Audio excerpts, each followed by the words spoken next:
welcome to stage Tom Callaghan from C-Risk, and Tom's going to introduce our next panelist. So welcome to the stage, everybody. I'll let you guys get mic'd up.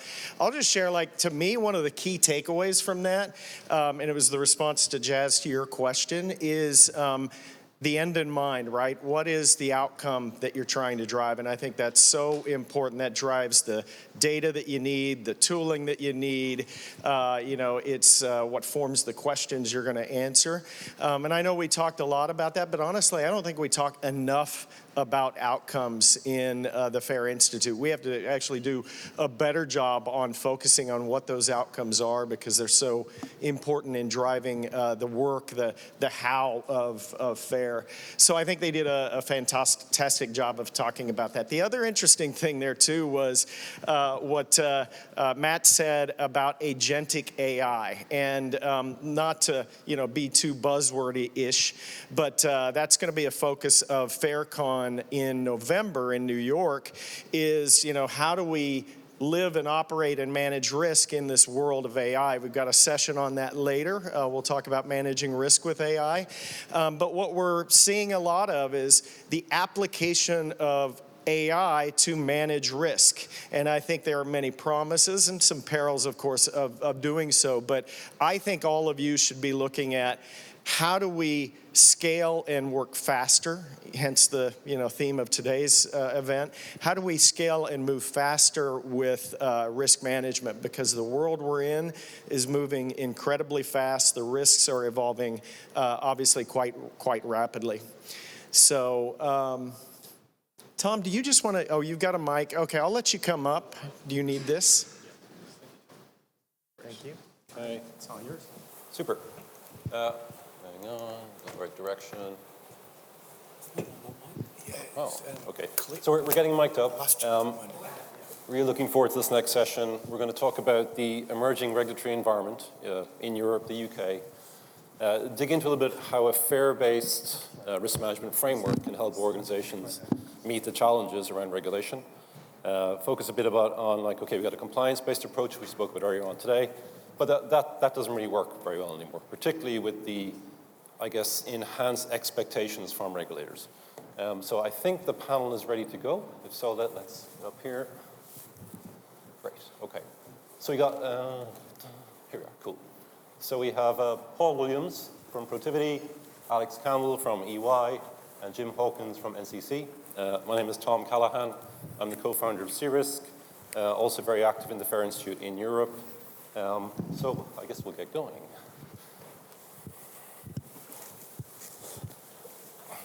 So guys, maybe we'll start with just introductions. Maybe each of you can explain to the audience your background and what sectors you have experience in. And then we'll talk a little bit about the challenges that organizations face. Maybe we'll start, we'll go from this side. Great, thanks very much. Good morning, good to be here. My name is Paul Williams. I'm a special advisor with Protiviti. My background is 25 years in technology infrastructure, mainly in investment banking, which taught me a number of things. Two primary ones were that if it can go wrong, it will go wrong, and people have a tendency to care about infrastructure under only two circumstances: when it's broken or when you want them to spend money on it, and those two things usually happen at roughly the same time. Building on that, I then joined the Bank of England in 2014, where when I left, I was head of specialist supervision in the Prudential Regulation Authority for all forms of non-financial risk. So technology risk, third-party risk, operational risk, cyber risk, and did a number of things domestically and internationally in the regulatory landscape on cyber. Operationally, I was chief architect of the operational resilience regulations in the UK, and we'll talk a little bit more about that during this panel, I suspect. Great, thank you so much. Thank you, Paul. And it's great to have Paul here with such kind of hands-on experience of how these regulations have evolved over time. So maybe, Alex, you can tell us a bit about yourself. Yeah. Your background. Good morning, everyone. So Alex Campbell. I'm a partner within the cyber team based here in the UK for EY. My experience is in cybersecurity. I've been working in this field for the last probably 25 years now. Started off with a, I suppose, strong technology background. I used to design, I used to implement security solutions, mainly for banks, before I moved into consulting. Currently, I lead our cyber services for the energy and industrial sectors. So I would say the last 10, 12 years I've been focused within the energy sector. So a lot of my work is protecting, critical assets that are used for electricity distribution, transmission, but also renewables, nuclear. Clearly, there's a lot of activity within that sector. So, yeah, looking forward to the discussion today. Super. Thanks, Alex. And it's going to be great to get that perspective on critical infrastructure, right? It's interesting you mentioned nuclear. Some of the principles around fair Monte Carlo analysis came from nuclear research, actually. So, interesting. So maybe, Jim, you can tell us a bit about your background. I know you're an avid FAIR user, Sure. Good morning, everybody. Jim Hawkins. I'm an executive principal consultant with an organisation called NCC Group, a pure-play cybersecurity organisation headquartered in the UK, but with a global presence.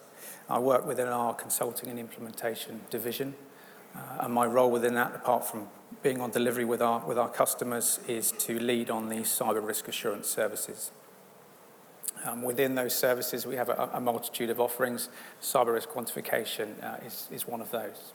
So I've been building the service now for just over 3 years or so. And in December 2023, we partnered with Safe Security in order to bring in that scientific rigor to underpin our consulting wrap. Previous roles, I've had head of roles, C-suite roles. I also did 20 years in the British military. Whilst I do CRQ, I would describe my main specialism as the human aspects of cybersecurity, the psychology of security behaviours and culture. Thank you. Super. Okay, thanks so much, Jim. So I thought we'd start by doing a kind of a helicopter view of the regulations we're talking about and maybe approach it from a kind of a sector-by-sector basis. So maybe, Paul, your expertise in financial services, so maybe you can share some of the regulations maybe in the UK, and maybe we'll talk a little bit about maybe DORA as well from a European perspective. And, what's new, right? And what are regulators expecting? That's probably... Big question, right? Yeah, we've only got like a... Yeah, I'll do that in less than 5 minutes because that's an enormous question. I'll focus on the UK, I think, because the comments on the previous panel were quite relevant to where the UK regulations have gone. And actually, in UK financial services, there isn't really any prescriptive standards on cyber risk management. There's some on IT risk management, which are taken from European principles. But we took the view in making a regulatory intervention that being prescriptive on cyber risk standards was not going to get us where we needed to be. There are a plethora of standards that firms can use. That was the view that we took. Pick one, use it effectively. But the implementation of a standard, whilst it's necessary, is not sufficient, was the view that we took. So one of the key things about cyber, which is problematic from a risk management perspective, because risk management is ultimately a probabilistic discipline, is it's generally accepted that a successful cyber attack is a question of when and not if, which essentially means that cyber risk has a probability of 1. So if you're using probabilistic risk management frameworks essentially to manage cyber risk, you're not going to get the desired outcomes. And there were operational examples as well that led you to conclude that no amount of prescription or standard or regulatory intervention is going to prevent those things happening. So that took us to a conversation about resilience, non-financial resilience, and how we assess whether regulated firms have sufficient non-financial resilience to absorb operational shocks, including cyber, when they occur. And that's the focus of the UK operational resilience regulations, essentially.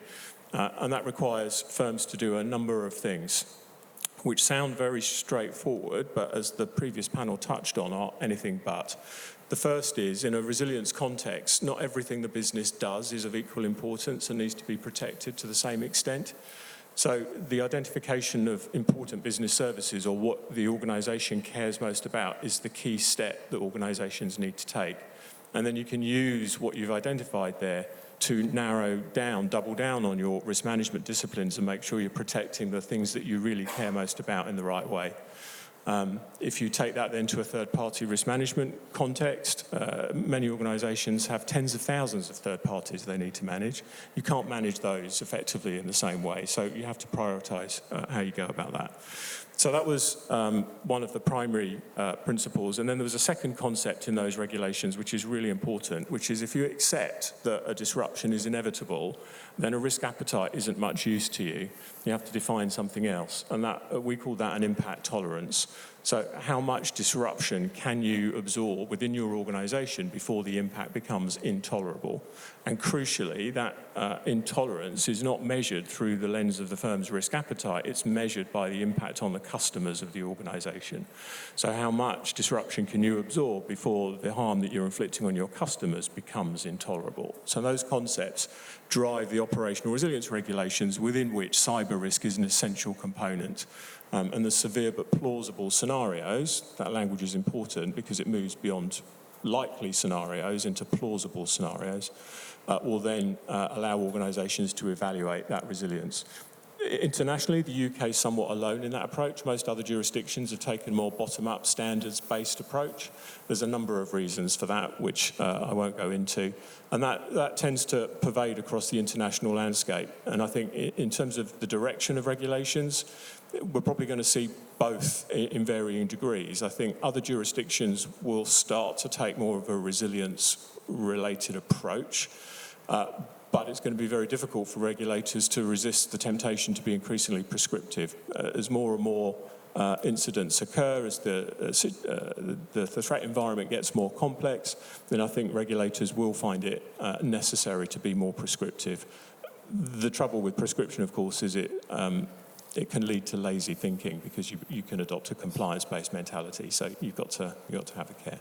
Super. That's very interesting. And that overview from a UK perspective kind of highlights this tension, right, between a risk-based approach, compliance-based approach, prescriptive, or more intent. You can't do everything, right? So you have to prioritize. But if everything is going to be a plausible event, how do you prioritize between them? And then we're back to a risk-based approach again. So I think even though the UK has that approach, in Europe, DORA and IST are a little bit different. They're different and they're the same, right? This is the challenge, right? Because they also take a resilience approach, but what's really key is that they insist upon a foundational risk-based approach to pretty much everything. So, when you're doing your planning your degree of resilience, or planning your testing, or pen testing, or even CBEST testing, again, you have to prioritize and start somewhere, and that has to be risk-based. And we'll get into this a bit more throughout the conversation. So maybe, Alex, you can give your perspective more on the critical infrastructure space and what are the key regulations?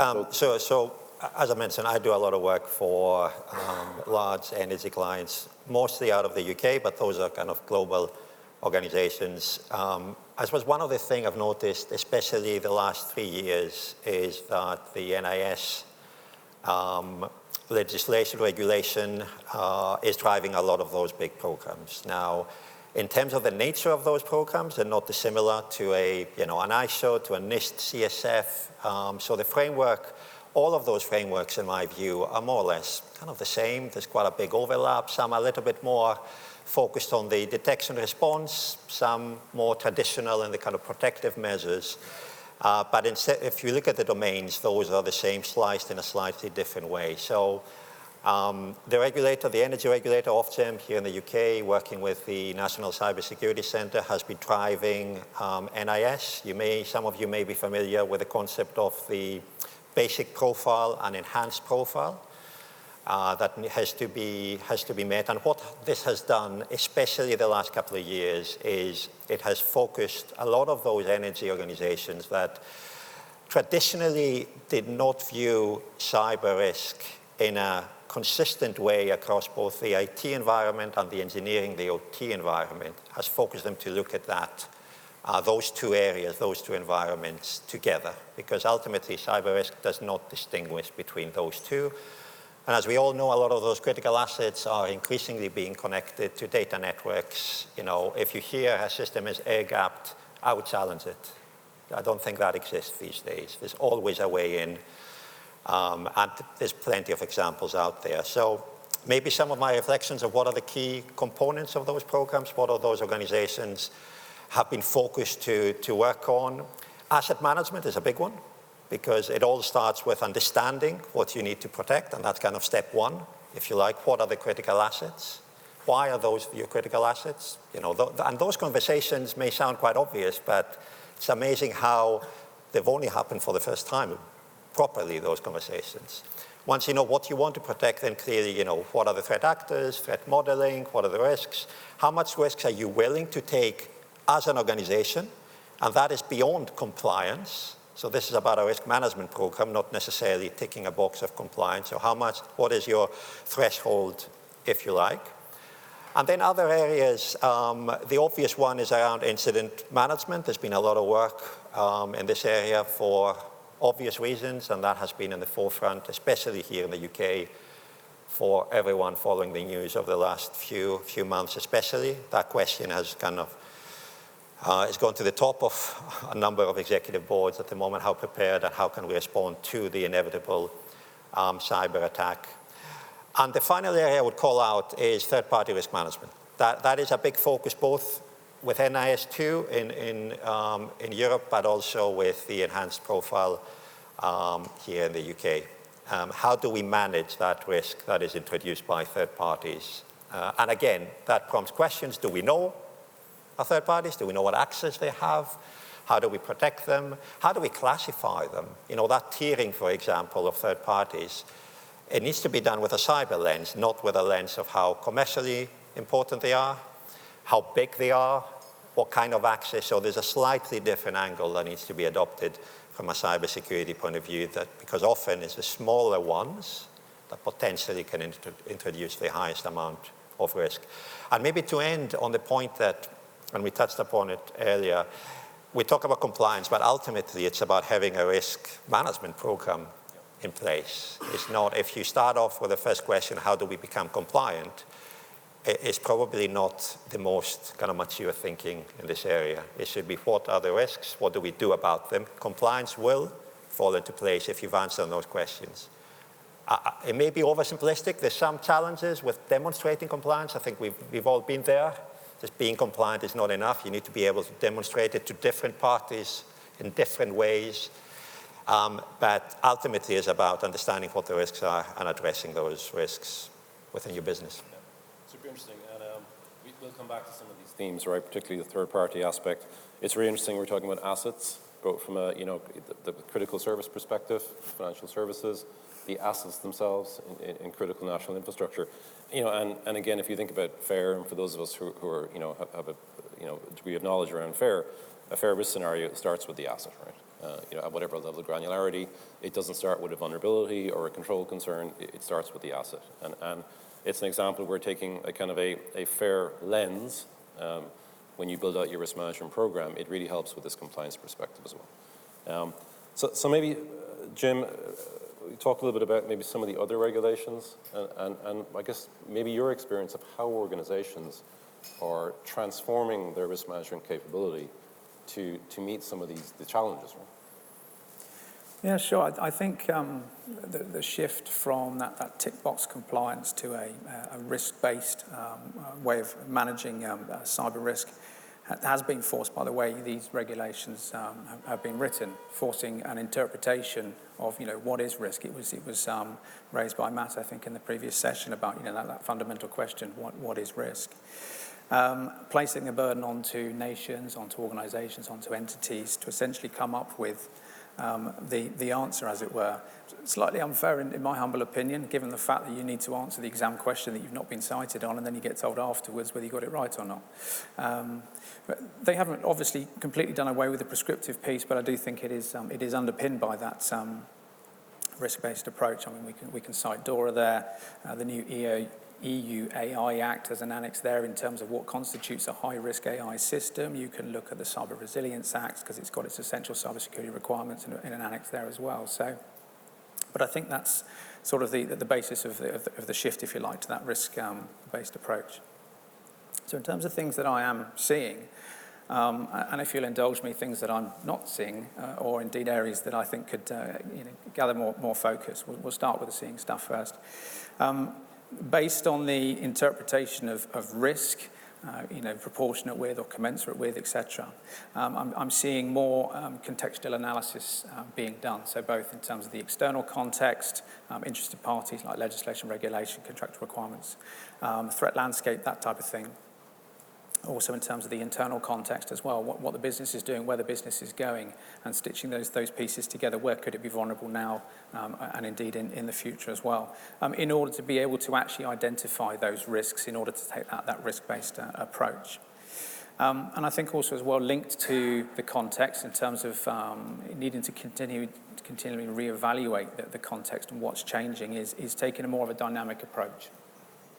It was mentioned by Nick earlier about it isn't the annual risk assessment, it is a continuous process now, a continuous approach to it.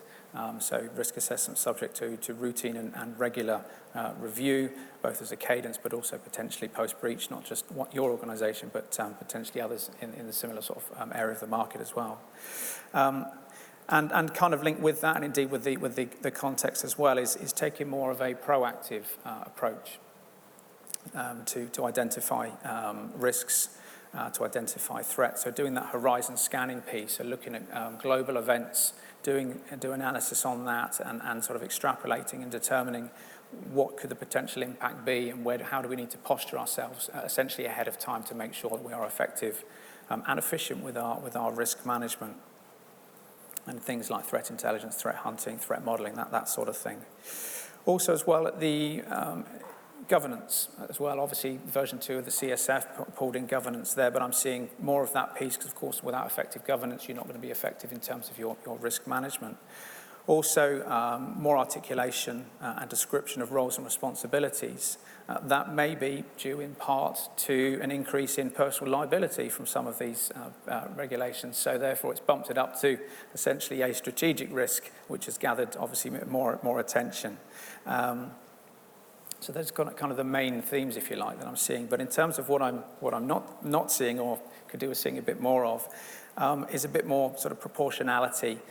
So risk assessments, there's your risk treatment plan, there's your controls, go away, implement them. Okay. A lot of it is, okay, well, we're just going to crack on with this, and it isn't necessarily commensurate proportionate with the risk that's been identified.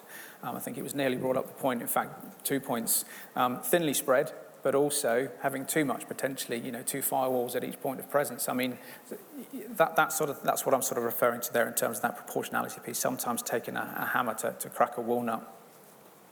And then also as well, consideration in terms of proportionality of, what is the capability you actually need, what's the coverage you need, indeed, what's the reliability, and getting the balance of all of those. Risk assessment criteria, this is kind of a big one, our good old 5x5. There's your 5 likelihoods, there's your 5 impact statements, etc. A bit of speculation, potentially a bit of sort of threat intelligence inject, etc. to come up with essentially, one of 5 criteria. And I think we've all been there in terms of articulating a potential impact, sometimes expressed through financial terms or on impact on operations, and it's kind of like bumping up one or the other, and it doesn't give that level of granularity that I think allows you to be proportional, because it's kind of like it encourages that hammer to crack the walnut. Okay, super. And I think it's great that you bring up the proportionality concept, which is, and I'm not an expert on UK regulation, but I believe it's something which is more present in DORA and IS2, where there's lots of references to proportional approach. And even in the fines, there's that discussion around proportionality as well. Obviously, proportionality with respect to if there are significant control failings, but also just around identifying the most critical assets and making decisions about what controls do I put in place, how much do I invest in those controls, because again, we have to prioritize. I'd be super interested in the panel's perspective on what do real regulators actually look for?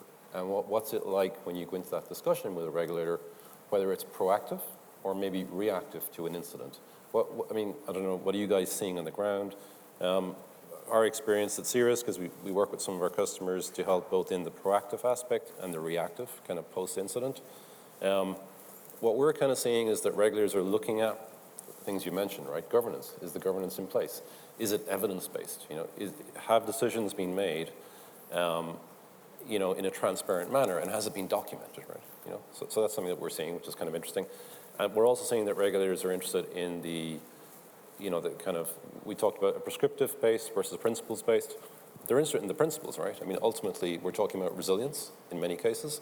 So they're interested in, are the right decisions being made in terms of, is the organization doing their best, being resilient? And we're seeing a lot of reflection around how do we incorporate things like threat intelligence, which is moving quicker and quicker into our risk models, and how do we move from a control design perspective to a control operational performance perspective? And this echoes what Nick spoke about earlier on is, first line of defense versus second line of defense or third line of defense, right? Control design is all very well, right? But that can be very dramatically different on a particular asset in a particular context, in the context of a threat. And how do we deal with all that? And I know all this is, it's very broad, right? And we could probably do the entire conference on this, and maybe we will someday. But maybe back to my question, right? What are you guys seeing with regulators, or maybe when you've been the regulator, right?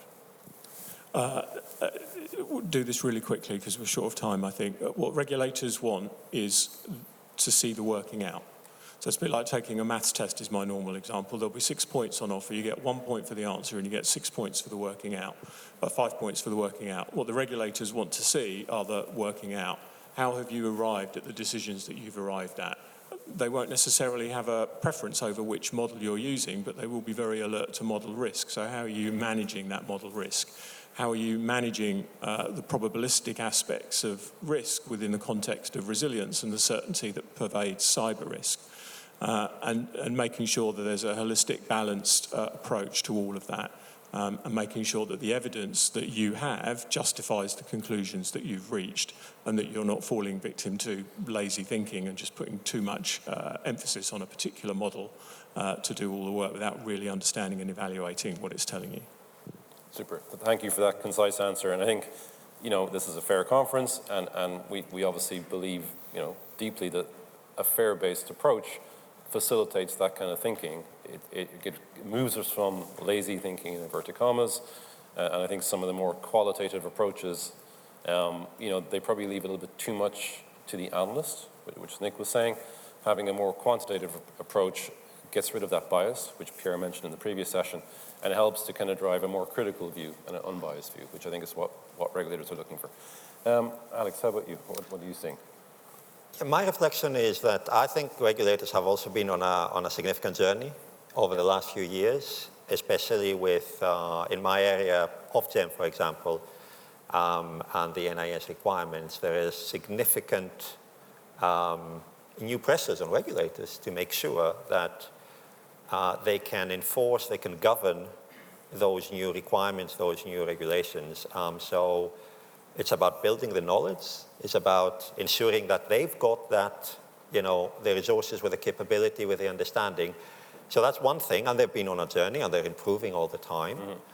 Mm-hmm. The other point, which is also relevant to this, is that shift towards understanding the regulators, acknowledging that it's the organization that knows the risk better than anyone else.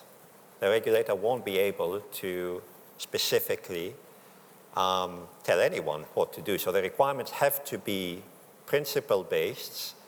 There has to be enough guidance, but ultimately how you interpret those requirements is down to the individual organization, because they understand what the risk is. They understand the business context in terms of what would happen from a disruption point of view if one of the critical assets is not available. What's the impact on them? What's the impact on society? The regulator won't know this, even though they're part of the same sector. So moving towards that, the risk decision needs to be made by the organization. What that means is then the organization needs to be able to stand behind that position. And that's where the additional data in performing those risk assessments is extremely important. There needs to be an ability to have a clear audit trail of how decisions have been made, the data in order to back those decisions, because ultimately when the event happens, and I think we're all on the same page, is when the event happens, those become extremely important. There's a budget that you have to prioritize. It's not infinite. You need to decide what you do on year one as opposed to year two, year three. That should be driven by the risk. But all of those decisions, all of that narrative, you need to be able to stand up, you need to be able to defend it, and because the regulator is going to ask those kind of questions. So these are the two, I suppose, changes that I'm witnessing on the overall regulatory approach. Yeah, absolutely. And I think, again, the regulators, we're all human, right? So the regulators have the same challenge we do in trying to work through this, right? And I think this idea of a fully transparent, data-driven risk model based around FAIR helps everybody, if you do it right. We're running out of time, as we knew would happen. I'm going to switch just to maybe to kind of wrap up a little bit, maybe, and starting with Jim, right? Like, if you had to give one piece of insight or advice to an organization who's working on transforming their risk management approach to support both regulations, but also their security, what would it be? And I'm going to ask the rest of the panel the same question, just to wrap up, and then we can maybe take a short one or two questions. So. Well, I think the short one is to adopt FAIR, to be honest. But obviously, in terms of that risk-based approach, there is a lot of, I would describe as subjectivity in terms of the terms that are used. I mean, we can play buzzword bingo all day with this, reasonable, appropriate, proportionate, essential, critical. We can sort of take the list on and on. It's being able to interpret what that actually is from a more objective point of view. In order then you can look towards that having a proportional approach to things, having a meaningful statement of risk appetite as opposed to an ethereal thing over here, as it were, and something that is actually precise, it is more concise, so that you don't say we have zero risk appetite for this, and you don't advertise to everybody that basically this is the highest priority and the resources don't match. Bringing FAIR in to help at the design stage. It was brought out on the previous session, basically doing that forecasting piece, running through different models, different scenarios, in order then to sort of de-risk the cyber risk at the its earliest stages.